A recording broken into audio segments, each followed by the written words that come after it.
ഇറാനിൽ നിന്നുള്ള വളരെ സീരിയസ് ആയ ഒരു വാർത്തയാണ് ഇപ്പോൾ പുറത്തു വരുന്നത്. ഇറാനിൽ ആളിപ്പടരുന്ന വൻ പ്രതിഷേധങ്ങൾക്കിടയിൽ അവിടുത്തെ പരമോന്നത നേതാവ് ആയത്തുള്ള അലി ഖമീനി നടത്തിയ ഒരു വെളിപ്പെടുത്തൽ ഇപ്പോൾ വലിയ ചർച്ചയായിരിക്കുകയാണ്. കഴിഞ്ഞ 2 ആഴ്ച ഇറാനിലെ തെരുവുകൾ ശാന്തമായിരുന്നില്ല.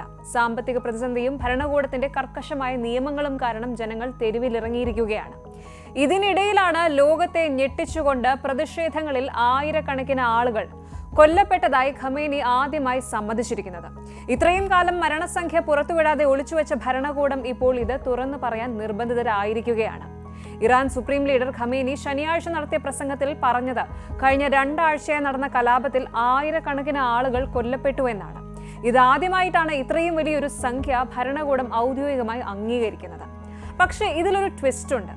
ഈ കൊലപാതകങ്ങളുടെ ഉത്തരവാദിത്തം ഇറാൻ ഗവൺമെന്റ് ഏറ്റെടുക്കുന്നില്ല. പകരം അമേരിക്കൻ പ്രസിഡന്റ് ഡൊണാൾഡ് ട്രംപിനെയും അതുപോലെ ഇസ്രായേലിനെയുമാണ് ഖമേനി കുറ്റപ്പെടുത്തുന്നത്. ട്രംപ് ഒരു ക്രിമിനൽ ആണ് എന്നും പ്രതിഷേധക്കാരെ ഇളക്കിവിട്ട് ഇറാനെ തകർക്കാൻ ശ്രമിക്കുകയാണ് എന്നുമാണ് ഖമേനിയുടെ ആരോപണം. കണക്കുകൾ പരിശോധിച്ചാൽ കാര്യങ്ങൾ അതിഭീകരമാണ്.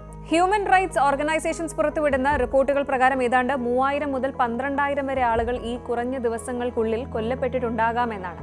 ജനുവരി 8, 9 തീയതികളിൽ ഇന്റർനെറ്റ് പൂർണ്ണമായും ഷട്ട് ഡൗൺ ചെയ്ത സമയത്താണ് ഏറ്റവും വലിയ കൂട്ടക്കൊലകൾ നടന്നതെന്ന് പറയപ്പെടുന്നു. പലയിടങ്ങളിലും സെക്യൂരിറ്റി ഫോഴ്സ് നേരിട്ട് വെടിയുതിർക്കുകയായിരുന്നു. ശരിക്കും ഇങ്ങനെ ഒരു സാഹചര്യം ജനങ്ങളുടെ ദേഷ്യം ഇരട്ടിക്കാൻ കാരണം ഇവിടുത്തെ മോശം ഇക്കണോമിക് കണ്ടീഷനാണ്. ഇറാന്റെ കറൻസിയായ റിയാൽ ഡോളറിനെ അപേക്ഷിച്ച് കുത്തനെ ഇടിഞ്ഞു. സാധാരണക്കാർക്ക് ജീവിക്കാൻ പറ്റാത്ത അവസ്ഥയായി. ഇതിനെതിരെ തുടങ്ങിയ സമരം പിന്നീട് ഗവൺമെന്റിനെതിരെ തിരിയുകയായിരുന്നു. ഡെത്ത് ടു ദി ഡിക്റ്റേറ്റർ എന്ന മുദ്രാവാക്യമാണ് ഇപ്പോൾ ഇറാനിലെ തെരുവുകളിൽ എപ്പോഴും മുഴങ്ങുന്നത്. പ്രതിഷേധക്കാർ വെറും അക്രമകാരികളാണെന്നും രാജ്യദ്രോഹികളായ അട്ടിമറിക്കാരാണെന്നും വിശേഷിപ്പിച്ച ഖമേനി രാജ്യത്തുണ്ടായ നാശനഷ്ടങ്ങളുടെ ഉത്തരവാദിത്തം ഇവരുടെ മേൽ കെട്ടിവെക്കുകയാണ് ചെയ്തത്.